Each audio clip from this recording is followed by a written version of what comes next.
जय हिंद दोस्तों। देखिए पिछले वीडियो में हमने सर्वोच्च न्यायालय पढ़ा था, ठीक है। हमने पार्ट बनाए थे, पार्ट सेकंड है, उसमें कुछ हमारे आर्टिकल्स इनकम्प्लीट थे, इसमें भी कंप्लीट नहीं हो पाए, हमें एक वीडियो और अपलोड करना होगा, ठीक है जी।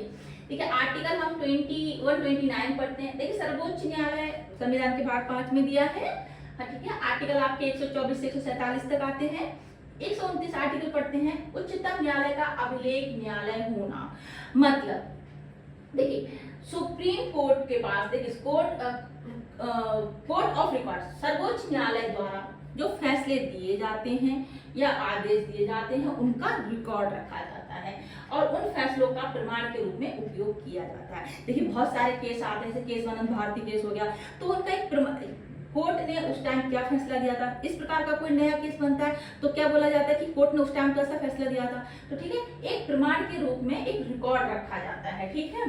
तो सर्वोच्च न्यायालय का एक अभिलेख न्यायालय होना, यानी सर्वोच्च न्यायालय द्वारा दिए गए फैसले आदेशों का एक रिकॉर्ड रखा जाता है, उन फैसलों का प्रमाण के रूप में उपयोग किया जाता है।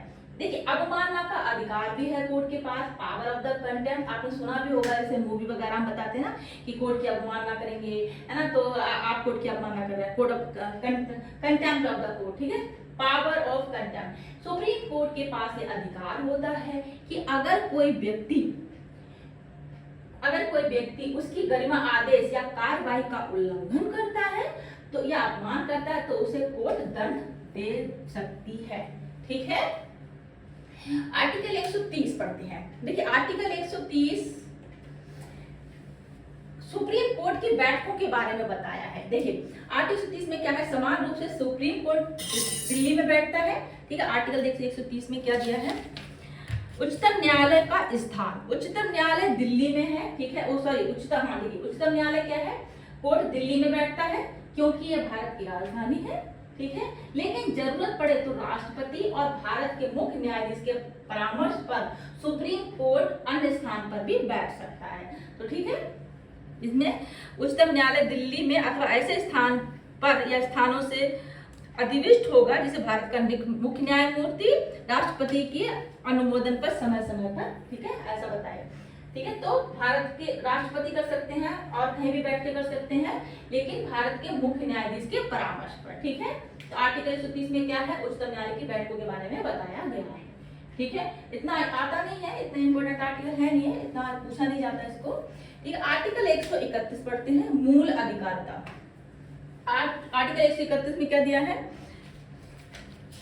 देखिए आर्टिकल उच्चतम न्यायालय की आरंभिक अधिकारिता, मतलब देखिए सर्वोच्च न्यायालय को संघ और एक या एक से अधिक राज्यों के बीच, ठीक है, या दो से अधिक राज्यों के बीच किसी विवाद में यदि वह ऐसा विवाद हो जिसमें कानून तथा संविधान के अंतर्गत कोई कानूनी अधिकार सम्मिलित हो तो ऐसे विवादों को मूल अधिकारिता प्राप्त है। मूल अधिकारिता का मतलब क्या है, सीधे सुप्रीम कोर्ट में मामला जा सकता है, निचली अदालतों में मामला जाने का उसमें जरूरत नहीं है, डायरेक्ट सुप्रीम कोर्ट में मामला जा सकता है। कब जाएगा, जब मामला संघ और या राज्यों के बीच में हो, मतलब यह अधिकारिता संघ यानी केंद्र सरकार और राज्य सरकारों के बीच होने वाले कानूनी विवादों पर लागू होती है। ऐसा कोई विवाद, कानूनी विवाद जो राज्यों के बीच में हो, संघ के बीच में हो, तो डायरेक्ट मामला सुप्रीम कोर्ट में जा सकता है, ठीक है। यह अधिकारिता आती है, यानी ओरिजिनल ज्यूरिडिक्शन, ठीक है जी।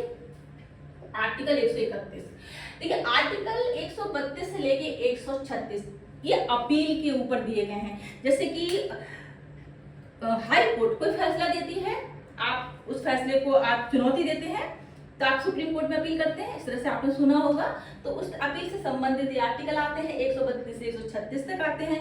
हम आर्टिकल 132 देखेंगे, संविधान की व्याख्या से संबंधित गंभीर मामले सीधे सर्वोच्च न्यायालय तक पहुंचने का रास्ता प्रदान करता है। आर्टिकल 132 में क्या दिया है, कुछ मामलों में उच्च न्यायालयों में अपीलों में उच्चतम न्यायालय की अपीली अधिकारिता, ठीक है। कुछ मामलों में उच्च न्यायालयों से अपीलों में उच्चतम न्यायालय की अधिकारिता, उच्चतम न्यायालय में अपील कर सकते हैं।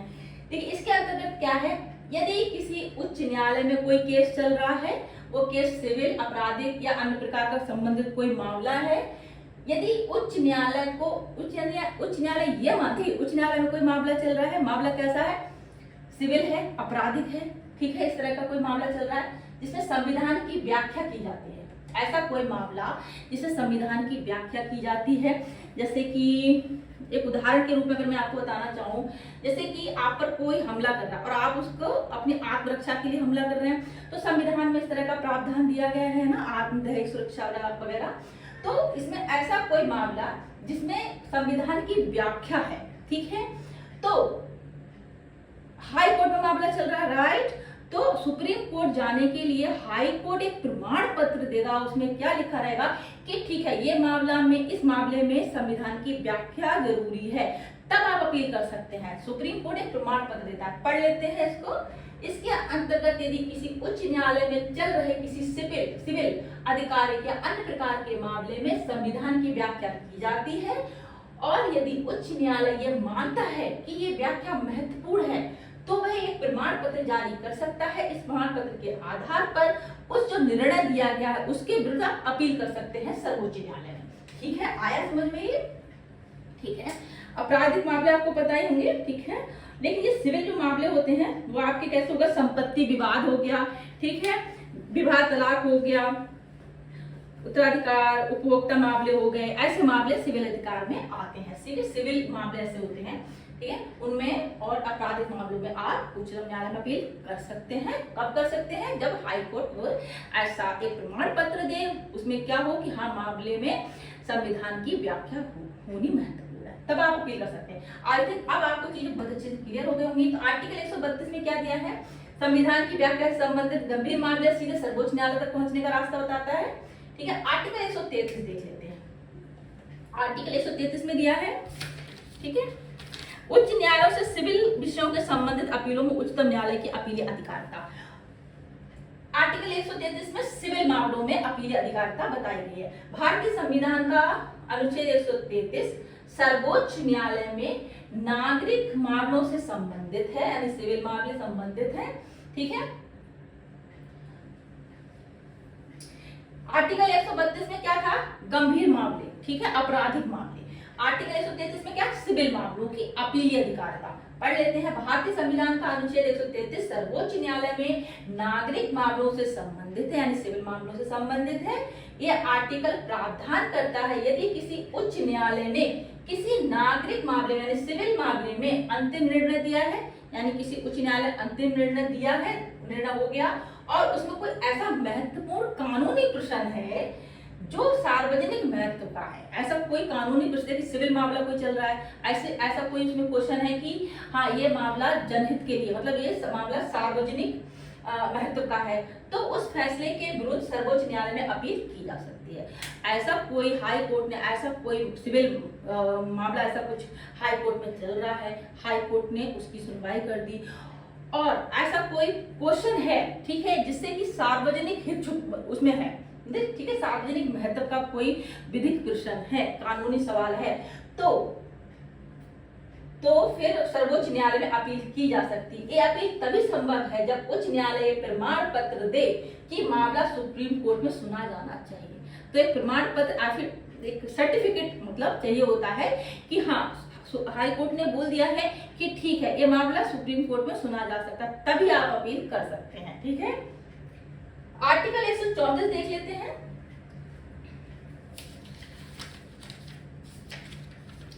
दंडिक विषयों में उच्चतम न्यायालय की अपीली अधिकारिता। देखिए, यदि किसी उच्च न्यायालय ने किसी अभियुक्त को मृत्यु दंड की सजा सुनाई, इट्स वेरी इंपॉर्टेंट, ठीक है, आर्टिकल 134 याद रखिएगा, 134, ठीक है। यदि किसी उच्च, देखिए आते भी हैं ये अपील के ना, ये वाले आर्टिकल्स बहुत इंपॉर्टेंट है, आपको समझ में आनी चाहिए, बहुत ही मैंने सिंपल लैंग्वेज में यहाँ पे लिखा है, ठीक है। देखिए, यदि किसी उच्च न्यायालय ने किसी अभियुक्त को मृत्यु दंड दिया है या निचली अदालत ने कोई फैसला दिया, उसको पलट के उच्च न्यायालय ने दंड को बहुत बड़ा कर दिया, ठीक है, निचली अदालत ने कोई दंड दिया, उच्च न्यायालय ने क्या किया, दंड को और ज्यादा बड़ा बना दिया, यानी मृत्यु दंड कर दिया, ठीक है। तो निर्णय को पलटते हुए, मतलब तो निर्णय के विरुद्ध, ठीक है, अभियुक्त सर्वोच्च न्यायालय में अपील कर सकता है, ठीक है। यदि उच्च न्यायालय यह मानता है कि मामले में ऐसा विधिक प्रश्न है जो सर्वोच्च न्यायालय द्वारा सुना जा सकता है, यदि हाई कोर्ट ने फैसला दे दिया, हाई कोर्ट अगर आपको अपील करनी है तो हाई कोर्ट आपको फिर से सर्टिफिकेट देगा हाई कोर्ट ये मानता है कि हाँ जो फैसला किया है उसमें कुछ ऐसा कानूनी कुछ विधिक प्रश्न है, ठीक है, ऐसा प्रपत्र जारी जिसमें कुछ अपील की जा सकती है। मतलब फिर से पढ़ लेते हैं, यदि उच्च न्यायालय ये मानता है कि किसी मामले में ऐसा कोई विधिक प्रश्न है जो सर्वोच्च न्यायालय द्वारा सुना जा सकता है, मतलब हाई कोर्ट ये मानता है कि ऐसा कोई कानूनी प्रश्न है जो सर्वोच्च न्यायालय में सुना जा सकता है, तो वो एक सर्टिफिकेट देगा, फिर आप अपील कर सकते हैं, ठीक है, अपील की जा सकती है। तो ये वाला तो बहुत ज्यादा आर्टिकल यूज होता है, मृत्यु दंड के खिलाफ बहुत सारे देश में ऐसे मामले आते हैं कि सर्वोच्च न्यायालय में अपील की जाती है मृत्यु दंड के खिलाफ।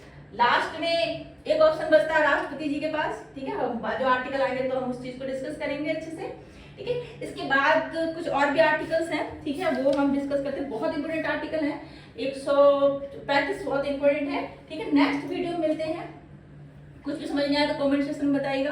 प्लीज जानकारी अच्छी लगती है तो प्लीज चैनल को लाइक शेयर करें। जय हिंद दोस्तों।